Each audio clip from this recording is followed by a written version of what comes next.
Sports plus life.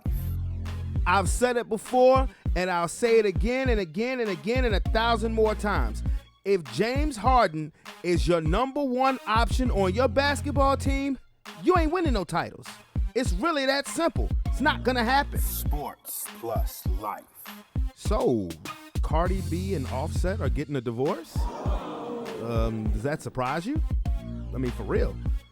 I mean, not trying to be funny or nothing, but Offset's the ugly one of the Migos, so whenever ass gets thrown his direction, absolutely he's going to take it, even if he's living at home with a fine woman like Cardi B. But we don't know what she looks like without makeup on, though. Sports plus life. I am not going to waste my time talking about the damn Dallas Cowboys ad nauseum like every other sports show or sports podcast does in America. They're a bad football team. They've been a bad football team playing in an even worse football division. The hell do they deserve the attention for? Somebody tell me that. Sports plus life. This is what happens when you mix trifling ass people who are supposed to be your friends, always hanging around you, mixed with liquor and weed and whatever drugs was at that little kickback. Not to mention somebody from the Kardashian clan. You get shot in the foot. Get well, Megan Thee Stallion. Damn. And Tory Lanez, what are you doing, bro? Sports plus life. People are always telling me, hey, B, when you gonna grow up? Brandon, you need to grow up. Listen, the only thing that's gonna grow up on me is my dick, motherfucker. Copy and print that. Sports plus life.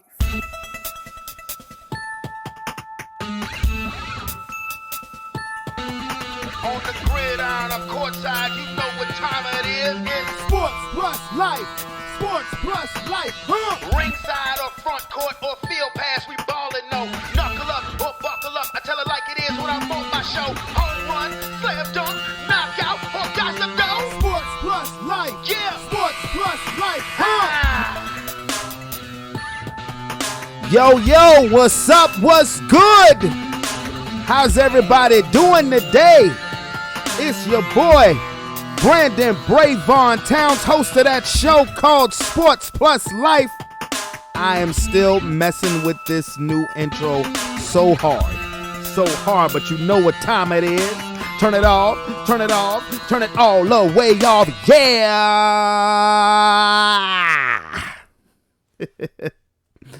Again, how is everybody doing today?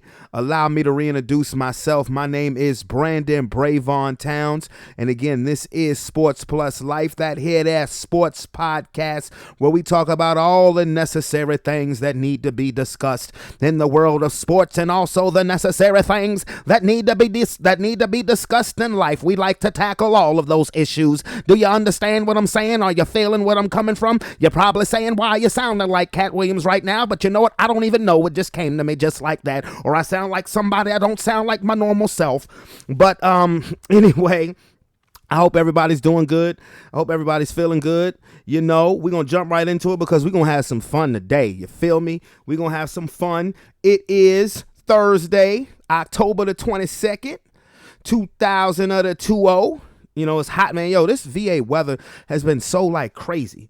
Like it's like weather in Virginia has menopause. They don't know what the hell they're going through shit right now. You know, one day it's cold, chilly. You need long sleeves. You see your breath in the air. And then the next day, like today, 80 degrees, shorts and all that other stuff. But anyway, oh man. Before we start talking about sports, tonight at 9 o'clock, which it'll probably be on already and probably be over with by the time this loads up to my YouTube page, because it is 6:11. I mean, I had some things to do. 6:11 p.m. I had some things I had to do when I got off work. Need to go to the store. Need, take care of some things. And but the presidential debate is on tonight, and they're actually going to have a mute button. And I just find that to be hilarious because, what you're dealing with is a couple of grumpy old men. And, you have one guy who who likes to smile quickly and looks like he may bust a cap in your ass if he loses his cool. And then you have another guy who is just with a supremacist attitude, and he wants to make everybody think he's right because he has the ability to interrupt and overtalk you. So that should be funny. But I'm gonna be honest with you, I don't even know if I'm gonna even watch tonight. Thursday night football. Fuck these politics.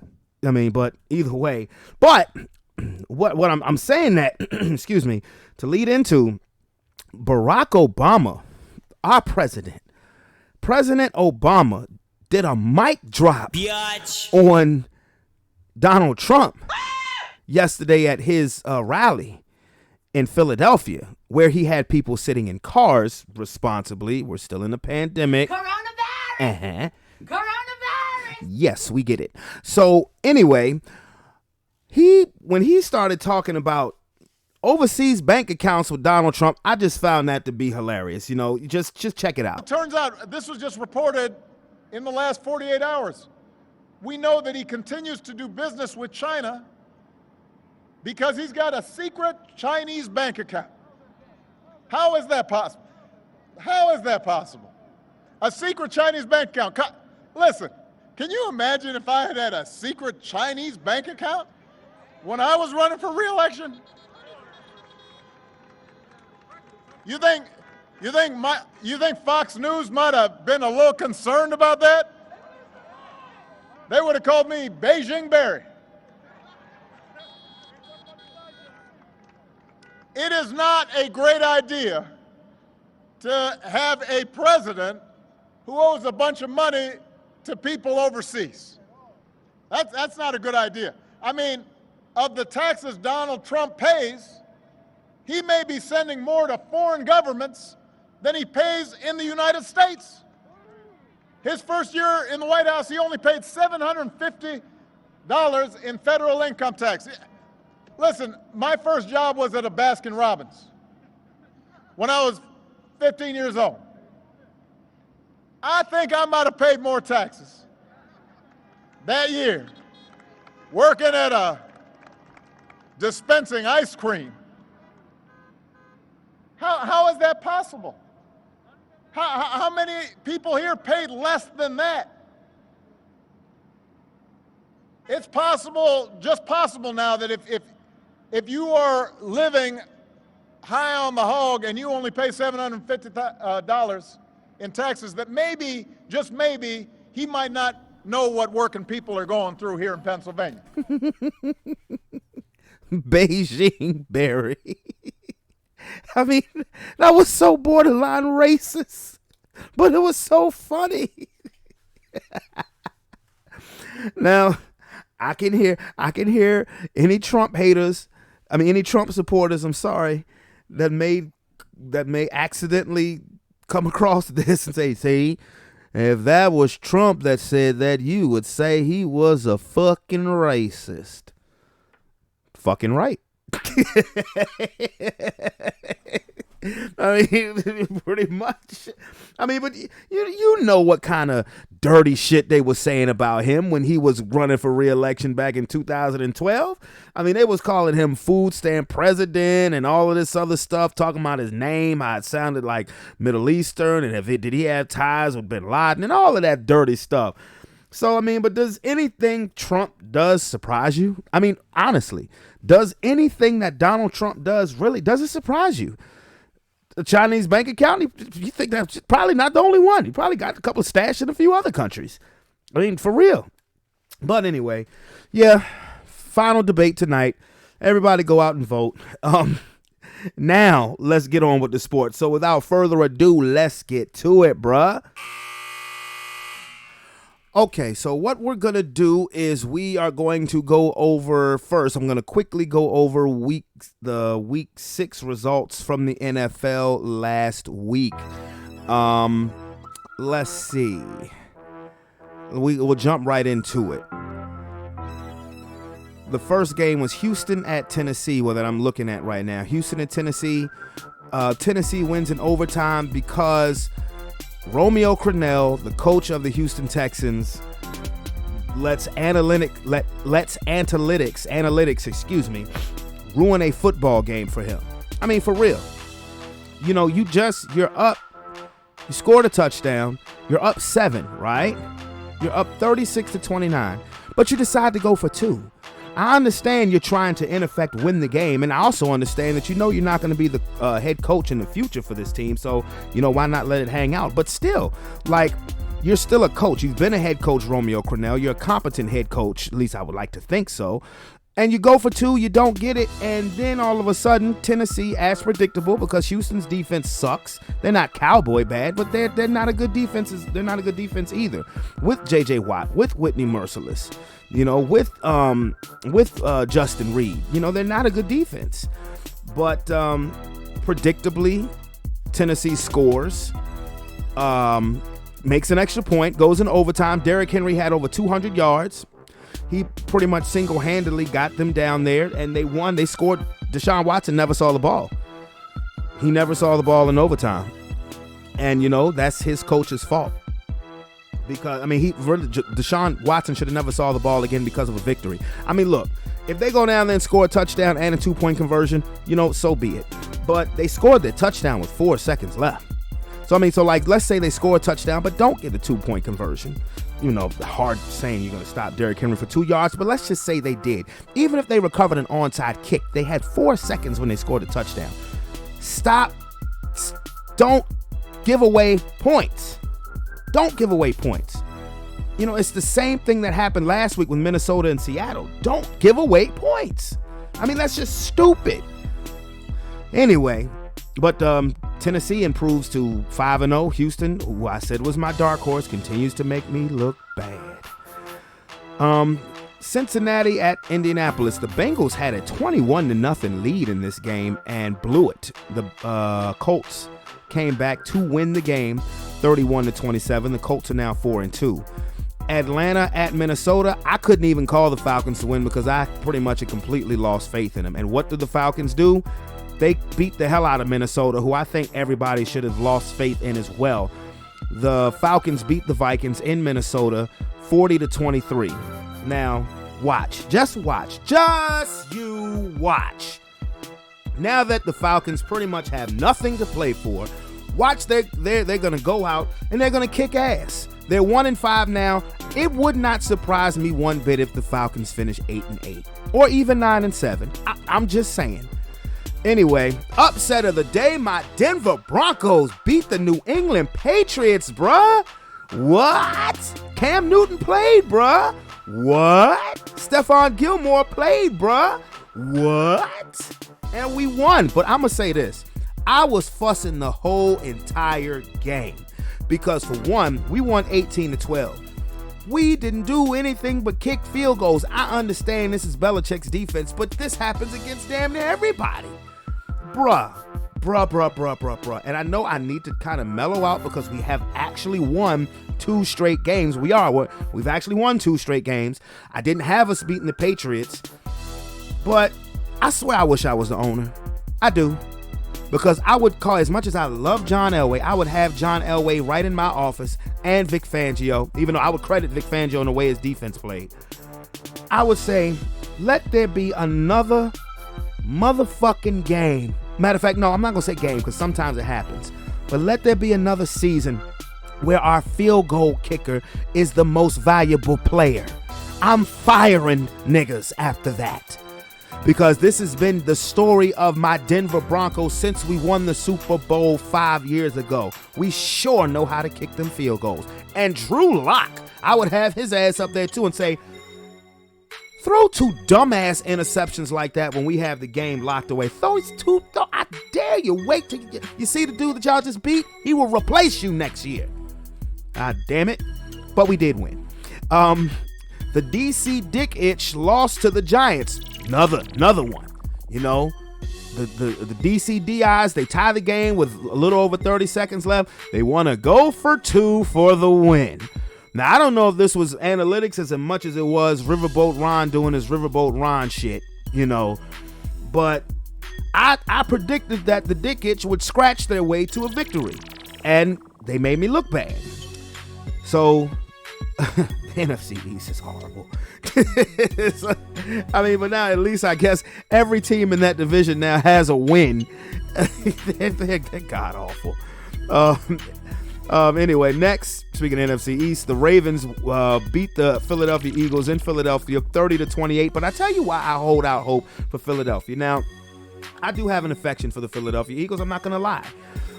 But once again, Carson Wentz is playing with practice squad players, pretty much. His first, second, and third wide receiver are all gone, even though, I think hell is about to freeze over because I think Deshaun Jackson is supposed to play tonight. But offensive line banged up, and it's like they could have easily beat Pittsburgh and Baltimore. So I hold out hope for them at least for winning this dumpster fire of a division, because I see the best quarterback, especially now that Dak Prescott is gone, and honestly the best defense. The best thing that could possibly happen to the Eagles is that these injuries are happening in the first half of the season.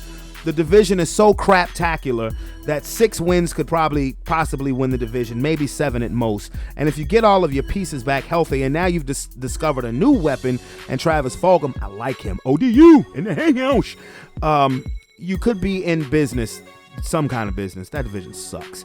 Anyway, Cleveland at Pittsburgh, that was supposed to be a big game. It was not. It was a big game for Pittsburgh. They beat the Browns 38-7, and everybody's jumping on Baker Mayfield, jumping down his throat. I understand, whatever.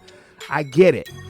Against your 2 division rivals, your best competitions, 2 teams that can really set a bar to where you want to be, they got pummeled in both of those games. The first game of the season against Baltimore, and this game against Pittsburgh. Both of them over 30-point losses. But look, they're ready to say Baker Mayfield's not the guy, and maybe he's not. They should trade Odell Beckham. Maybe they should. But guess what? First of all, they're not going to bench Baker Mayfield. They're not going to trade Odell Beckham. Why? Because they're still 4-2. You would swear out that Cleveland was the New York Jets the way people have talked about them this week. They are 4-2. They play the Cincinnati Bengals on Sunday. They should improve to 5-2. So if you beat bottom feeders in the NFL, and they do have a quality win, the Colts are 4-2. But if you beat teams that, if you're going to be a good team, you're supposed to beat, then it's all a part of the learning curve. Come on now. When's the last time we're headed to week 7 and the Cleveland Browns have a winning record? Not just by one game, by a couple of games. So I think people really need to kind of chill out. Next game, the Chicago Bears beat the Carolina Panthers. I called the Panthers to win this game, actually. But the Bears, another team, somehow, some way, the Chicago Bears are 5-1. And actually, they're in first place in the NFC North. Somehow, some way, I've never seen Nick Foles have any success outside of Philadelphia. So I have to see it to believe it. But what did Bill Parcells say? You are what your record says you are. They are 5-1. The Detroit Lions beat Jacksonville. Who cares? Congratulations to Detroit for actually winning a game that they had a double-digit lead in.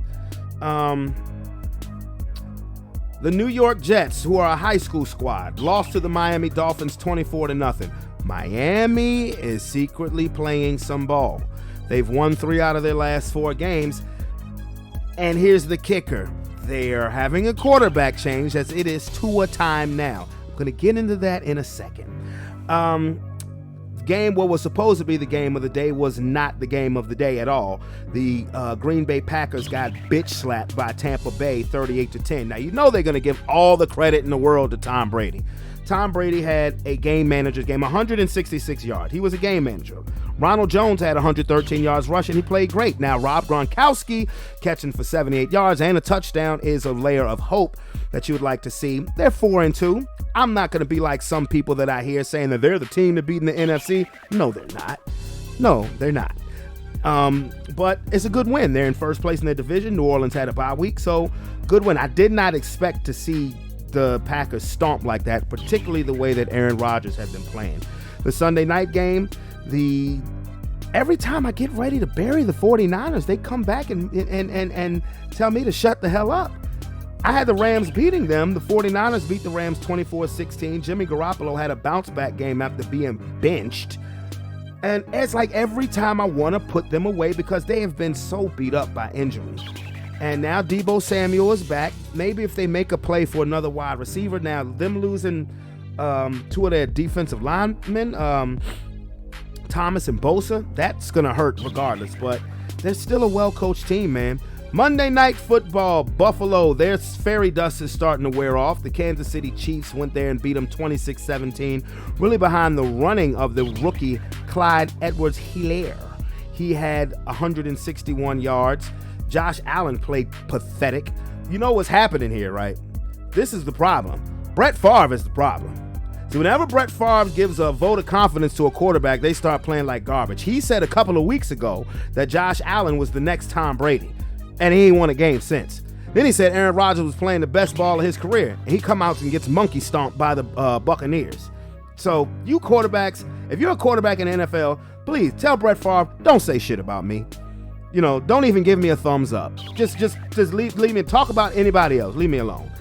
And in the night game for Monday Night Football, since it was a doubleheader, the Arizona Cardinals beat the living crap out the Dallas Cowboys 38-10 in Dallas. I'm not even going to go into detail with the Cowboys. The fact is they stink. And the NFC East stinks because Dallas is 2-4 and they're in first place. They suck. Okay, they should be an 0-6 football team. If my man Tony calls, all right, I'll give him the floor about the Cowboys because when I have people call, like I had my boy Calvin call, he's a Bucks fan. We talked about the Bucks. You know, my cousin David, he's a Patriots fan. We talked about the Pats. Sean, we talked about the Eagles. So I give him the floor then. But me personally, I'm not gonna do it. They suck. We know that. We know that already. I mean, and then they just keep with the drama. I mean, well, the players are saying, well, the coaches can't cut. What the fuck ever? Whatever. I mean, these networks make me sick with giving them that much attention to a bad football team. All right. So, that was all of the matchups for week 6. Now, during the week, like I said, league has had its drama. They've had its stories. Like I said, I'm not getting into the Cowboys. They're not worth it. Okay. Now, we've heard today that the Seattle Seahawks are seriously looking at signing Antonio Brown. His suspension is going to be up after next week. And I'm like, I don't think they need him. They don't need him. You have Tyler Lockett, you have DK Metcalf, and then you even have David Moore, you have Greg Olsen, Chris Carson. They're loaded on offense. I think they need help defensively. They did just pick up Michael Kendricks. I thought he was in jail, honestly, because he had some fraud stuff going on from when he played with the Philadelphia Eagles. So, I mean, I'm like, you know, Antonio Brown, like I said, I just don't see where they need him. I think the Ravens could use him more. I think the Eagles could use him more. I even think the Green Bay Packers could use him more. But let me say this. If the Seattle motherfucking Seahawks get Antonio Brown, and Antonio Brown doesn't act like the Antonio Brown of the past 3 years, oh, it's a wrap. It's a wrap. Over. It's over. I mean, as long health permitting, if they stay healthy, they're going to win. I mean, and that would just tell me that I think Pete Carroll is thinking, okay, we're going to outscore everybody. Russell Wilson's going to get the MVP. But if Antonio Brown is with DK Metcalf and Tyler Lockett and David Moore and Greg Olsen and Chris Carson, that's a wrap. That is a freaking wrap. Cut, print, give them the damn trophy, health permitting. Because not even the Kansas City Chiefs could keep up with that. I promise you. Oh, yeah. And they're supposed to be getting Josh Gordon back, too. When Josh Gordon will be reinstated from, he might have already been reinstated. I think he might be on injury reserve. But they're supposed to get Josh Gordon back, too. So you mean to tell me Tyler Lockett, who has emerged, wait a minute. So from 2 years ago, Russell Wilson having Doug Baldwin and a bunch of spare parts can have a receiver who's ascended Tyler Lockett. You have Megatron Jr. and DK Metcalf. You have Antonio Brown, so when he's right, he is probably the best receiver in football, and Josh Gordon. You know what you have there? You have everybody. You have the receiving core that Tom Brady wanted last year. I mean, like I said, the Kansas City Chiefs will not be able to keep up with them. Because right now, and I'm just saying right now, Russell Wilson has been playing better than Patrick Mahomes. Right now, especially with the egg that Aaron Rodgers laid, right now, after 6 games, Russell Wilson is hands down the most valuable player in the NFL. I don't even think that's up for debate. You know, there some people trying to sprinkle in Ryan Tannehill. Get out of here. Ryan Tannehill is a good story. He's proving me wrong. Because I thought that by now Tennessee would be starting to regret the contract that they gave him. But that just Ryan Tannehill succeeding under Mike Vrabel is showing you how bad a coach Adam Gase really is. He's the worst. But if the Seahawks get AB, good Lord, I don't think they need him. I would like to see him go to Baltimore to even the playing field in the AFC. I think Seattle's the best team in the NFC regardless.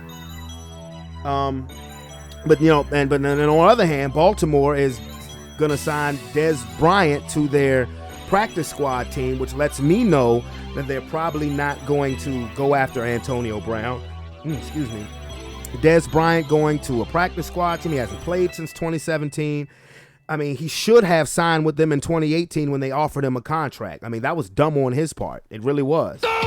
It's like some people feel sorry for Dez. Like, I'm not going to say blackball, but, teams offered Dez. He turned them down. Then when the Saints signed him, unfortunately, that was messed up when he tore his ACL. That was terrible.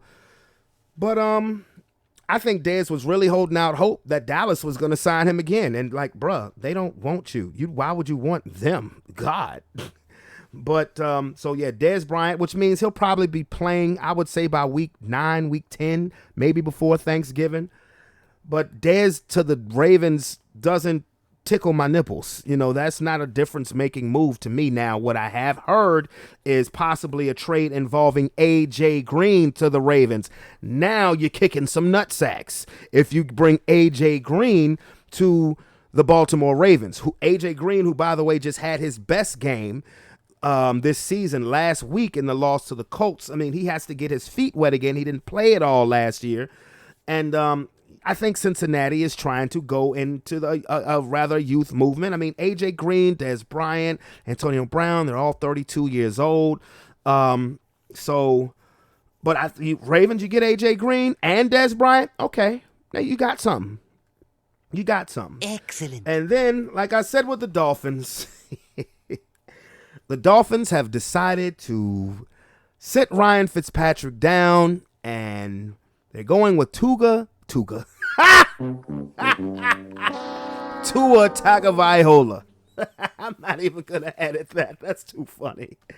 Tuga. They're going to go with Tua, and people are surprised because of the way that Ryan Fitzpatrick had been playing over the last couple of weeks.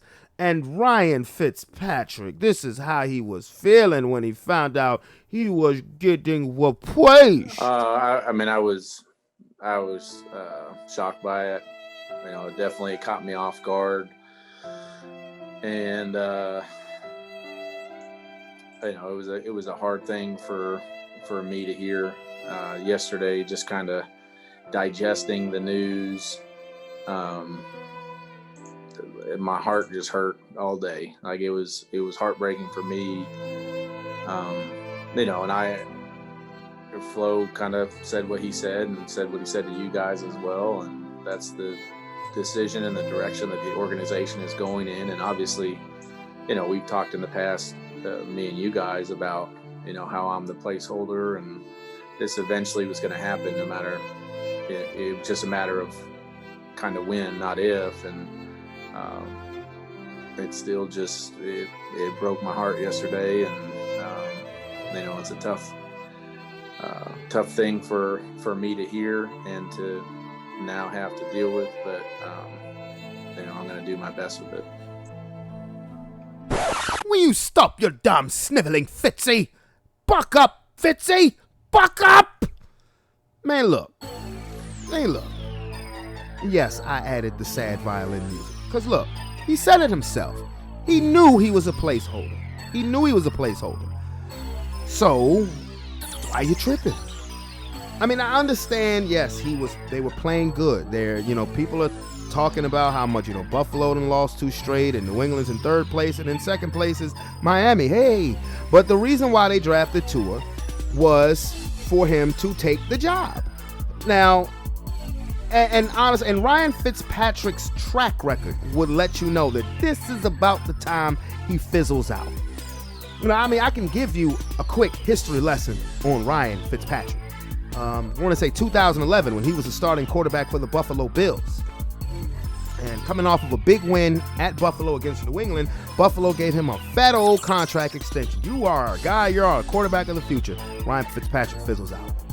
So he's a backup here, a backup there, then lands in the New York Jets in 2015, which was probably his best season. That was the year Geno Smith got his jaw broken in the locker room by one of his teammates.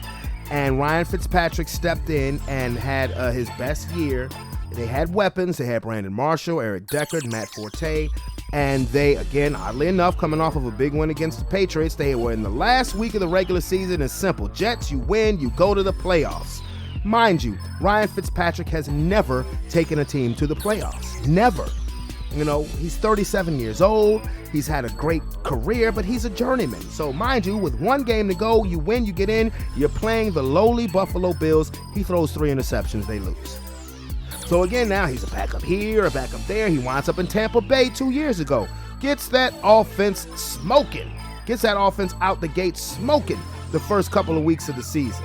Remember, that first week of the season, 2018, they beat the Saints in a shootout. I think the Bucs almost scored 50 points. Ryan Fitzpatrick had like 4 touchdown passes and like 2 running touchdowns. What happened once again? Fizzles out. And it's around this time. He was so hot to the point in 2018, Deshaun Jackson, who was then with the Bucs, was saying, we need to put Jameis Winston back in for. We got him. He is playing great. But what happens? It fizzles out. This is what he does. Okay? Ryan Fitzpatrick has been on he's probably been on damn near half the teams in the NFL, and I'm not joking. Why is that? Because he's a journeyman quarterback. If he was anybody's franchise quarterback, don't you think he'd have been on a few dozen less teams? He's played for everybody in the AFC East except for the Patriots. He's been a backup in Houston. He's been a backup in Tampa.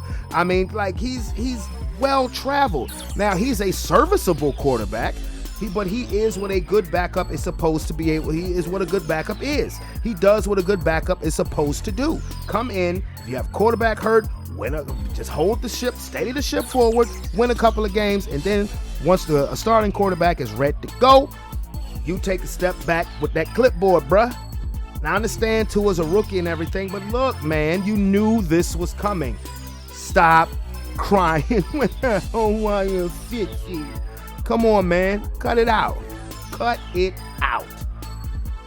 Anyway, now, on to my Week 7 prediction.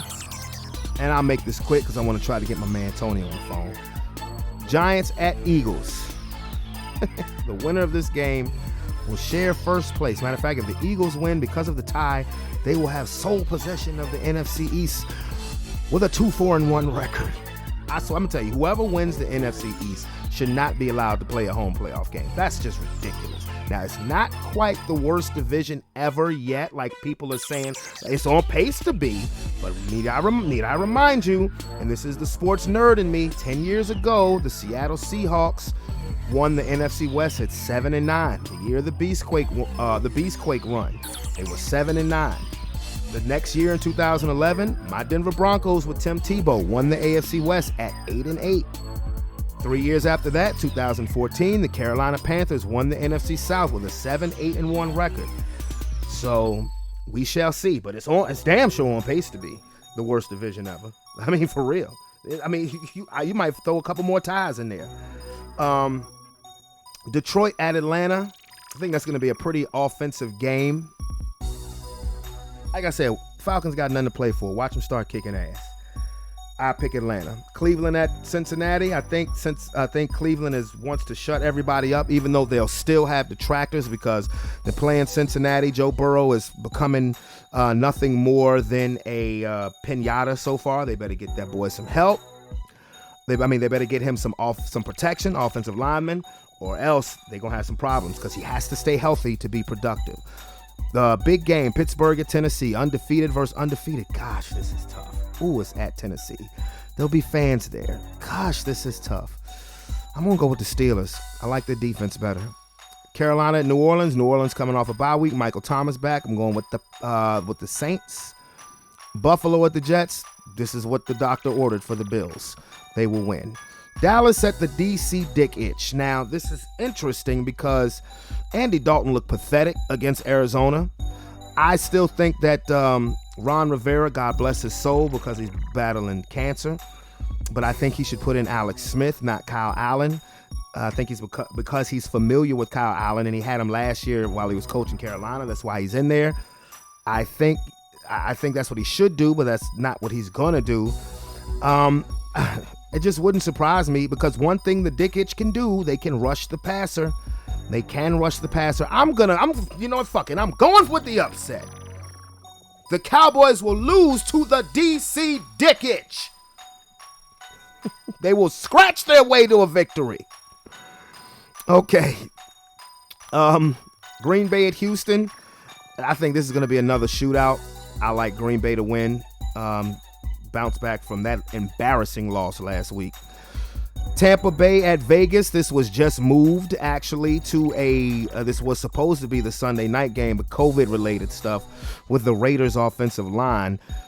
Tampa Bay at Vegas. This is interesting because, you know, the history that the Bucs and the Raiders have. John Gruden, you know, him essentially getting traded as a coach to the Bucs. The Bucs win the Super Bowl with Tony Dungy's team after Gruden had built the Raiders up to being a Super Bowl. As a matter of fact, they beat the Raiders in the Super Bowl. At Vegas, I like the Raiders. I like the Raiders to pull the upset. Kansas City at Denver. Now, look, we've won 2 straight, but look, I mean, Lord have mercy. Brandon McManus, you are the guy. You are the most valuable player of the Broncos, field goal kicking. Kansas City's going to beat us. I'm an objective Bronco fan. San Francisco at New England. I think you're going to start to see some problems in New England. I think the 49ers are going to win. Jacksonville at the Chargers. They've moved the Seattle-Arizona game, which is going to be a very interesting game. They've moved that to 8 o'clock to Sunday Night Football. I like Russell. That's another high score. I like Russell. Monday Night Football, Bears at Rams. Ooh. Bears have a good defense. Rams have a tricky offense. Damn, can I get back to y'all on that one? No, I'm just playing. I like the Rams. Now, one other thing that I meant to talk about was the incident where Odell Beckham is now being suspended from LSU. You know, he's being banned from LSU for 2 years because remember the national championship game when after it was over and LSU beat Clemson, he was handing out fistfuls of cash to players. Not just that wasn't smart, especially on camera. Could have waited till they got back in the locker room. But that ain't where I'm going with this. Because to me personally, people just leading that headline with Odell Beckham are really pieces of shit, because that's nothing compared to the story that actually was a man who embezzled almost $800,000 from a Louisiana hospital, who was just sentenced to 33 months in jail. That's the real thing right there. That is the real thing right there. And them trying to throw all the blame on Odell Beckham is ridiculous. Booster John Paul Funes, he was a former CEO of a hospital foundation, and he was providing funds to the families of current and former student athletes, arranging for members of the institution's football staff to use private planes and offering internships to football student athletes. He embezzled almost $800,000. He was paying $180,000 for a no-show job to the parents of a then student athlete.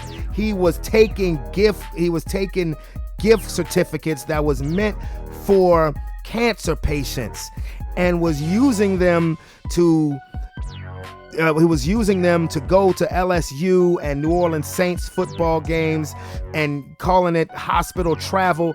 That's disgusting. And you're going to point the finger. You're going to make the story about Odell Beckham.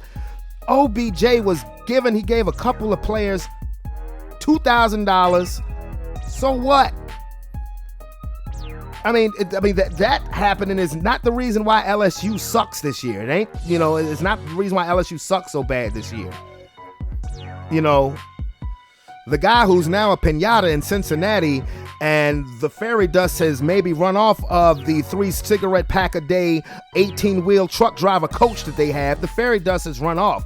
But you're going to really sit there and make the story about Odell Beckham and you had a guy at a hospital that did this? He took stuff from cancer patients. And you're worried about Odell Beckham having fistfuls of cash that I'm sure he got out of his bank account? Come on, man. That's that sleazy shit. We stayed trying to tear somebody down, bro. It's just not right. It ain't right, bro. It's not. I just needed to touch on that subject. And as I said earlier, I was going to try to get my man Tony on the phone, a regular friend of the show. And it's been a minute since he's been on here, but, we got some things we got to talk about. What's going on, brother? How you doing, man? Man, I'm chilling, man. Just knocking this out, and then, it's going to be cooked dinner time. But, all right, so first question I want to ask you, because like I was, telling listeners, when I have callers on, I give them the floor in regards to their football team. I have Calvin, we talk Bucks. I have my brother Sean, we talk Eagles. My cousin David, we talk Patriots. So, okay, here's the floor. If you want to vent or unload about your Dallas Cowboys, you got it. I have a couple observations from their team. I believe that Mike McCarthy's 100% correct. Men go to men and talk to men like men. They don't go to the media. They don't go to anybody else. They don't go to the owner. They go to the coach. If you can't deal with the coach after approaching the coach, then maybe you follow the chain of command and go above that. But I'm a big believer in the chain of command. And once you start talking to the media, it's never worked. It's literally never worked. Right. Right. T.O. Ocho saying it's never worked going to the media. So, coaches coach, players play. I've watched these games. Guys are out of position, reacting late, making the wrong reads, taking bad angles. These are professional football players. They're getting paid millions of dollars. They're getting paid millions of dollars to sit their butt in that film room and figure out what they are doing wrong on the field. The coaches don't tackle. All the coaches can do is put you in a position to be successful. And Mr. Darryl Worley, and I know he wouldn't have been the one to run his mouth, who gave up the big long touchdown to Kyler Murray on Monday night. Oh, yeah. He was out of position. He was looking in the backfield and slowed it and got beat. You can't do anything as a coach but bench that guy. That's all you can do. Yeah. Everson Griffin, you had Kyler Murray trapped on the edge a couple times, but you got caught flat-footed. Now, he's an exceptional athlete, but you turn him back inside to your teammates. You don't ever give up the edge, Everson Griffin. You're a veteran. You're supposed to know that. And Ezekiel Elliott, hold on to the damn ball. Again, yeah, same thing. You can't, I don't care what the coach does on a game plan, what can he do to stop that? Other than bench the guy. That's it. Yeah. So that's my assessment of my team. It's not a failure in coaching. It's a failure in executing. These guys are half-assing it, or they're just not executing the play the way they're drawn up. They're just not. I agree with you 100% because I believe that culture has been instilled by the owner who makes his players feel that they can talk to him above the coach. They can go over the coach's head and talk to him at any time. I mean, after every year, they were always blaming Jason Garrett. Coach Clapp, 8-8 coach, blah, blah, blah. If I was Jason Garrett, I would be laughing hysterically because now, like, who are you going to blame? I don't think this is coaching. This is execution. Now, do I think Mike McCarthy was the right coach to bring in? No, I don't. I think he was brought in because he's a coach that won't take the shine off of Jerry. I don't think he was the right coach. Jerry still wants to be the center of attention. But be that as it may, Mike McCarthy is a respected coach. He's a Super Bowl champion coach. And now Mike Nolan, that's another story. But effort. I have to dissent on one thing, though. There hasn't been a history of that. The only player in recent history that is the owner crybaby was Dez Bryant. That's it. Nobody else. No rumors, no nothing of anybody else going to Garrett Jones or Stephen Jones and complaining about Garrett. It was Dez Bryant. Well, I just have a question. That's what Whitman and Sean Lee and them were saying about him. Well, why is it always like this with Dallas? Because every year, and honestly, it gets on my damn nerves. I'll be honest with you. It makes me sick because every year they're lauded. First of all, they're overcovered. They don't deserve the coverage they get because they're a bad football team, first of all. But they have so much talent on the field and yada, yada, yada, and it's always underachieving. Every now and again, you get the 13-3 year. But it's always underachievement, and it just looks like dysfunction. Like I said, you blamed it on Jason Garrett. Now you got Mike McCarthy in, and it looks worse. So why do you think that is? I think as far as your initial statement, when you are one of the highest revenue teams in sports, you're going to get the coverage because you should get the coverage because the league depends upon you getting the coverage, good, bad, or indifferent. We can harken this to the days of Muhammad Ali where people would pay because they hated him. They would pay to see him because they hated him. I know, same thing with Floyd Mayweather. So, I ain't even touch that clown, but anyway. My point is, when you are generating that kind of revenue, you have to be featured. And people, frankly, love to revel in the trials and tribulations of that team. Either you're a fan or you hate them. And in some cases, it's an irrational hate because it's like Raiders fan, I can't stand the Cowboys. But there's not even a rivalry there. They play once every 4 years. There's no rivalry. Never played the Super Bowl against each other. But why would you hate the guy? And you're a Raiders fan. Like, it doesn't even make sense. Or a Chargers fan. It doesn't even make sense. But I do think that in some cases it's blown out of proportion because there are others that have been in the same thing. You can look at the Washington football team and say the same thing. And these are franchises that have been around forever. And you can say the same thing in terms of we just get all the media coverage as far as what goes on. Even from a quarterbacking perspective, our quarterback is oftentimes scrutinized more than anybody else in the league. When you got guys that are longer tenured, i.e. Phillip Rivers, but you don't hear the same rhetoric about him.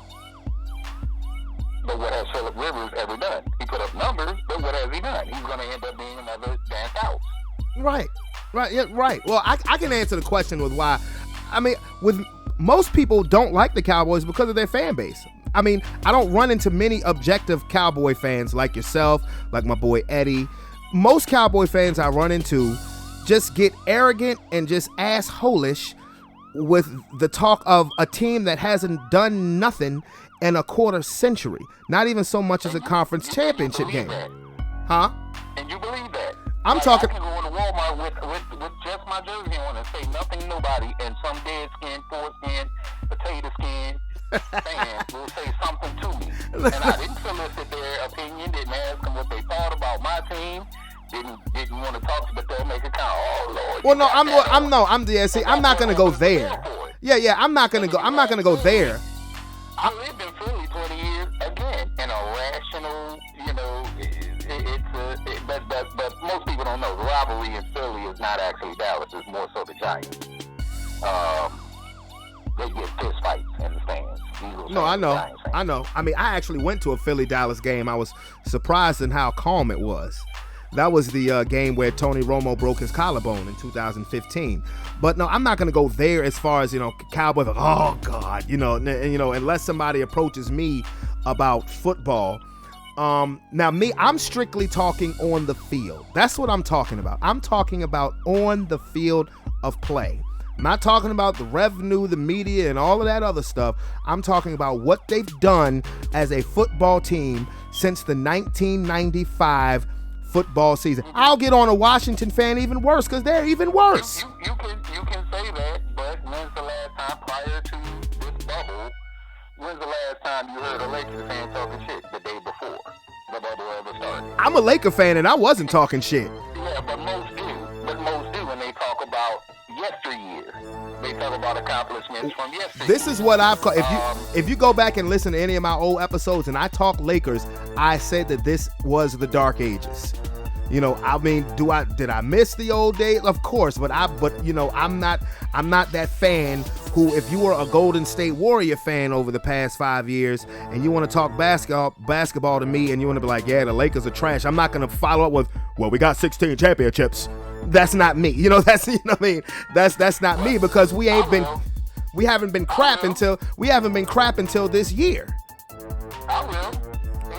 Depending on the age of the fan, I will give them the business. Like the Seahawks fan.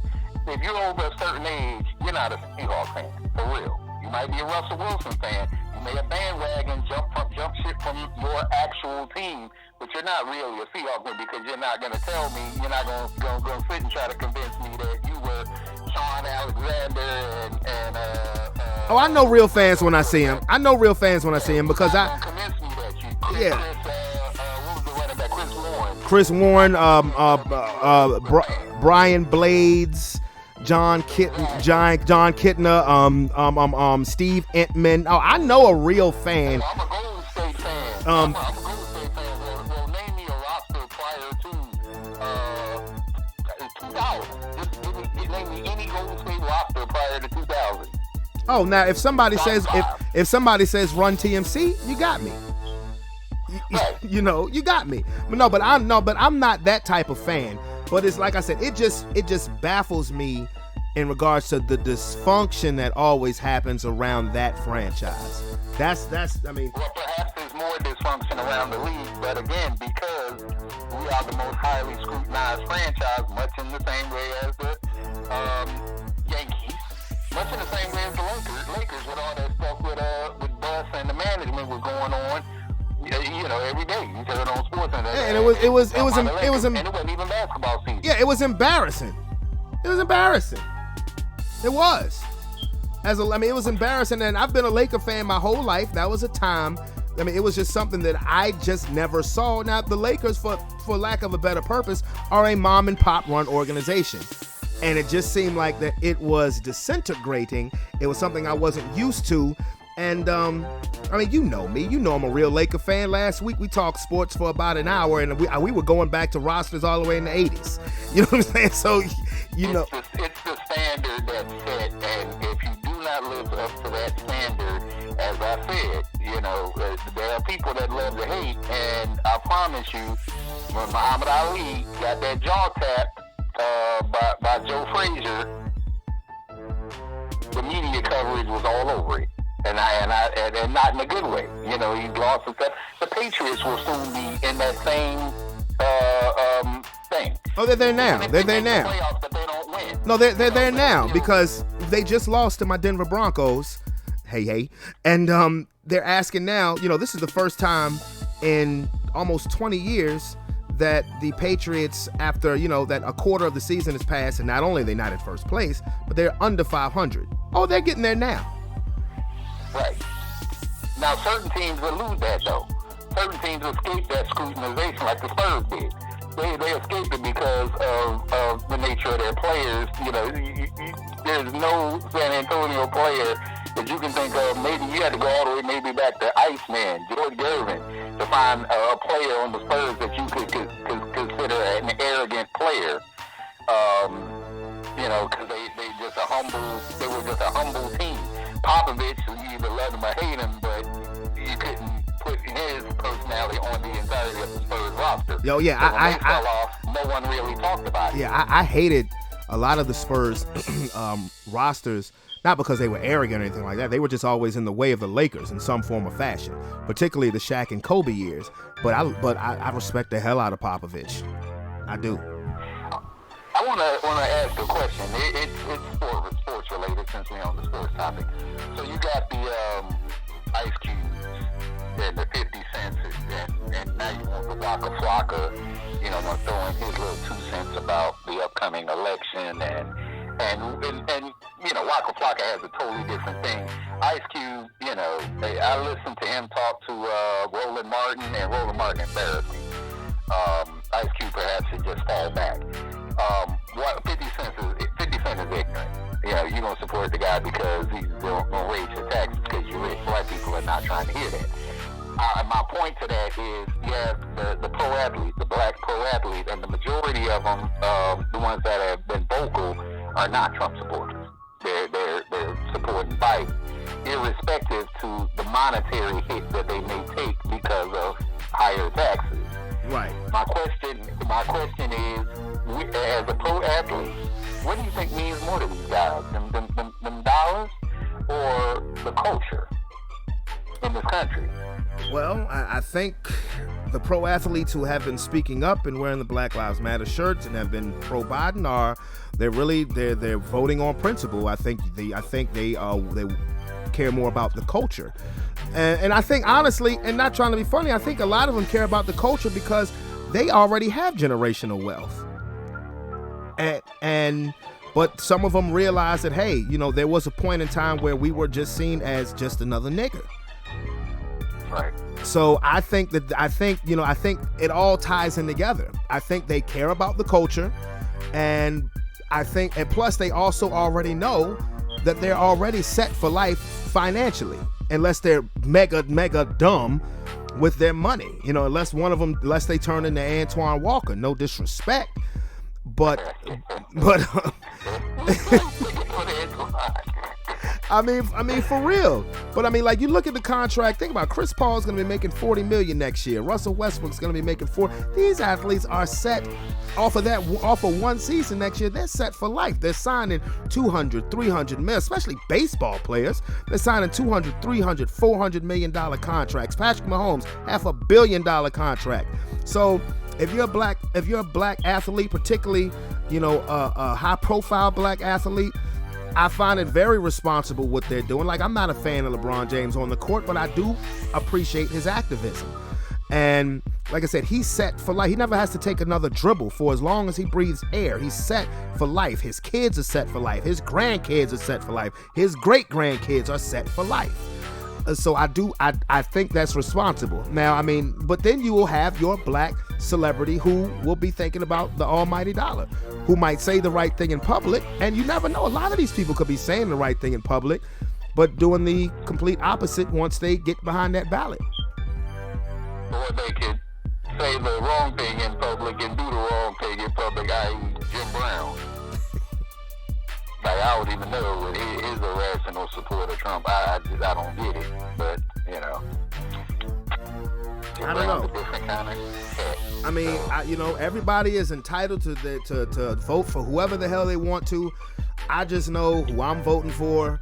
And speaking of, what do you think about this thing with? No, matter of fact, let me. I have a basketball question for you. Ty Lue, Coach Clippers. What do you think? Who? Ty Lue is now the coach of the Los Angeles Clippers. What do you think? You might be able to relate to those guys more, but I just think that I think Paul George was a mistake. I don't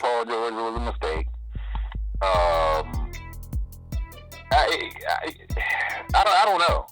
I don't know, because right now we don't even know really what the problem was. We know there was some function. I but think we the don't problem know. was load management, and I've said this many times on the show before. I hate load management. It cheats the fan, and it cheats players who really bust their ass to get to a certain place. What I've heard is that players like Patrick Beverley, like Lou Williams, like Montrezl Harrell looked at Kawhi Leonard and Doc Rivers with a side eye because Kawhi kept getting this load management, taking games off whenever he wanted to, and then Paul George trying to do the same thing, and they're like, wait a minute. We were a 48-win team last year with us. We gave Golden State all they could handle, fully healthy. With KD and Steph and Clay and Draymond, we gave them all they could handle. We busted our ass to get where we're at. And, now you got these guys coming over here who are trying to, they're getting special treatment. And I think that's where the split came in, because they really, there was a real beef between Paul George and Montrezl Harrell. Like, they genuinely did not like each other. So maybe Ty Lue can relate. What I've heard, I need them to answer the question about that. Like, literally, I need somebody like Kawhi. You never get it out of him, and I'm not sure a reporter would even ask him, but I would love to ask him, why do you feel like you need to take, these nights off? I understand if you nurse an injury or tweak something, but why do you feel like you need to take these nights off? Can't you suit up if you need the blow during the game? Your coach can sit you, and you play sparing minutes, but you play every night. I remember Gary Payton said on an interview, I think this was last season, when they were talking about him load managing all the time with the Raptors. He said, look, we ain't do no load management. What we would do is we would beat their asses. We would beat their asses so bad that we didn't have to play halfway through the third, or none of the fourth quarter. And I would love to hear his answer. Yeah. Well, Jordan said what he said in terms of, you get paid for 82, you gonna play 82. Right, exactly. I mean, I'm serious. If I was an owner and you want load management in your contract, I'm like, okay, fine. Guess what? The days you need to load manage, I'm gonna load manage my checkbook. I mean, because come on, man. Like, if you have arthritic knees, if you feel like it's an 82 game season, like, it pisses me off when I hear these players now saying, well, let's shorten the NBA season. These players are making $40 and $50 million a year. They want to make more money to do less. And I'm like, you know what? If you want to load manage, then fucking retire. I mean, for that stuff really gets under my skin. It really does, because you're cheating the fans. If I'm a paying customer, if I'm going to go to a Washington Wizards game to see the Lakers play, and just because the Wizards are trash, and Greg Popovich started this shit, if I want to see the Lakers, but because the Wizards are trash, LeBron and AD ain't going to play, I'm going to want my money back.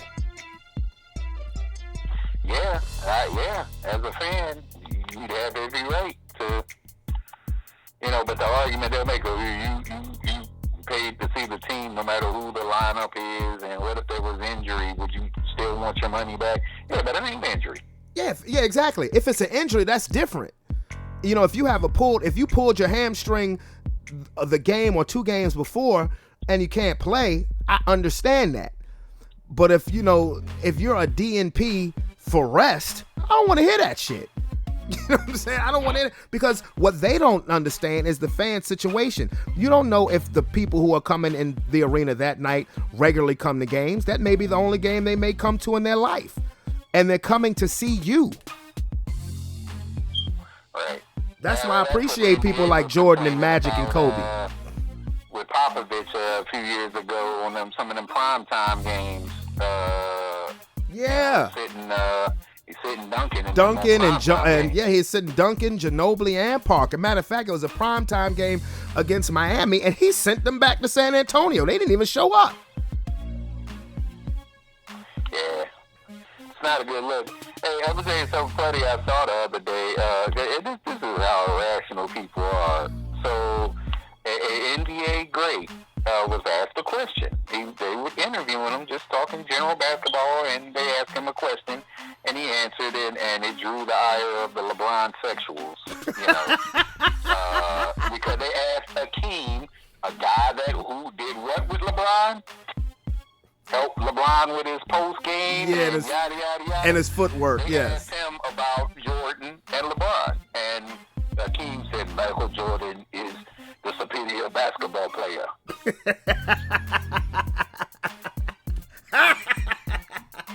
and the reporter was like, well, there's no ifs, ands, buts. No, Michael Jordan, let me say again, Michael Jordan is the superior basketball player. There is no slight on LeBron. LeBron is the superior athlete, but Michael Jordan is the superior basketball player. There's a big difference. And that was it. When the dude went in and started, and then all of a sudden here come the hate. Hakeem was overrated and blah. I'm like, nigga, please. Yeah, exactly. Exactly. We getting irrational here. We going irrational. Right. Stuff. Hakeem is a top 5 center of all time. He was a bad boy. In any era, he's a bad boy. In any era. Even if you brought him in today's era. Oh, please. He would average 35 points easy. Because there's nobody. There's nobody. The last dude that was, I guess, semi-relevant big man. Well, there is only one now. That would be Anthony Davis, but Anthony Davis could not. Well, I think I don't sleep on Joker at all. He's not athletic, but Jokic, he's, he looks like a sack of potatoes. But then you look at the stat sheet, and he has 28, 29 points. Yeah, he's a great passer. Jokic is a great passing big man. He would be able to play in that era because he would be able to do, a little bit of everything. He got an outside shot, he got a little post game. Who, Jokic? And he can pass. Yeah. Oh yeah, absolutely. He's like a better version of Arvydas Sabonis because by the time Sabonis got to the NBA, he was 31 and he was. I don't want to say he was washed up, but he had a lot of miles on him from the international play. But Jokic is 23. You know what I'm saying? So and I think he's only going to get better. But anyway, it's almost about time for me to cook some dinner, my dog. So I'm gonna get at you. Time for the debate. It is. It come at 9:00. It is. I mean, who do you got to win in the game tonight? Philly or New York?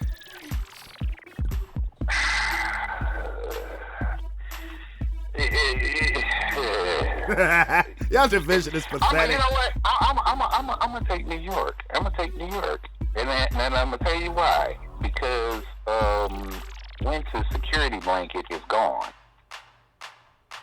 He's getting Deshaun Jackson back.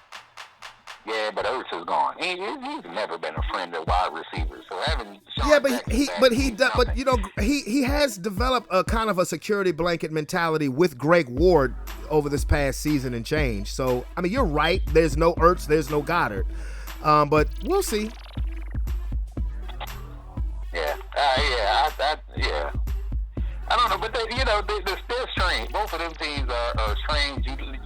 You believe that Philly is better, but in some ways they're mirror images because Daniel Jones has that same dependency on his tight end. And Slayton too. Yeah. So I don't know. It's a you pick 'em. It's an NFC East game, so it truly is a you pick 'em. Yeah, it is. I mean, now if Philly wins, they would actually have the because of the tie, they would have the current half game lead. But I'll probably watch that. I'll probably DVR the debate because, I mean, them having a mute button to me is hilarious. That is actually hilarious. But I don't know. I'll probably be back and forth.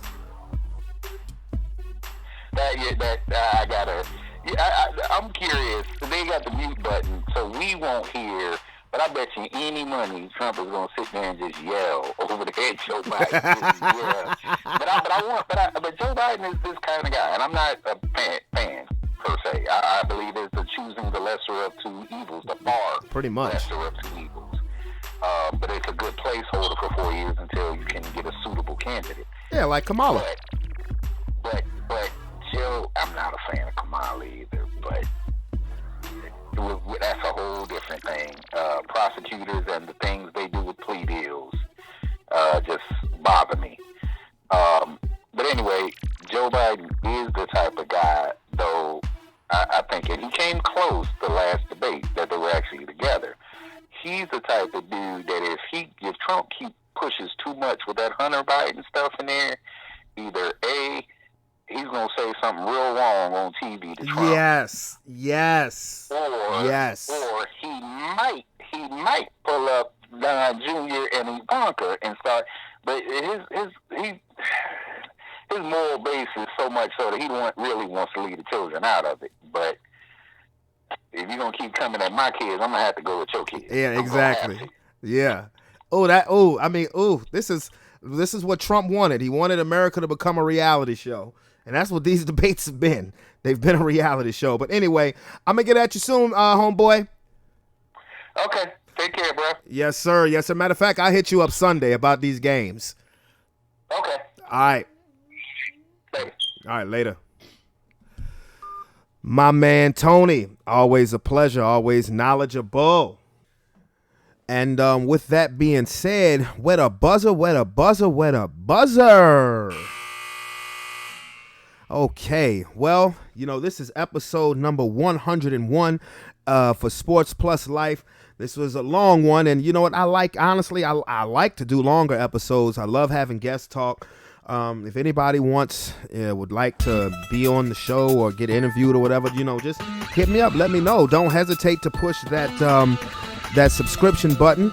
It's your boy, Brandon Brevon Towns. I will see y'all next time where we'll discuss Mike Tyson versus Roy Jones. Of course, the updates in the NFL and anything that happens in between down there. Cardi B is back with Offset. We'll talk about that too. I'm out this bitch.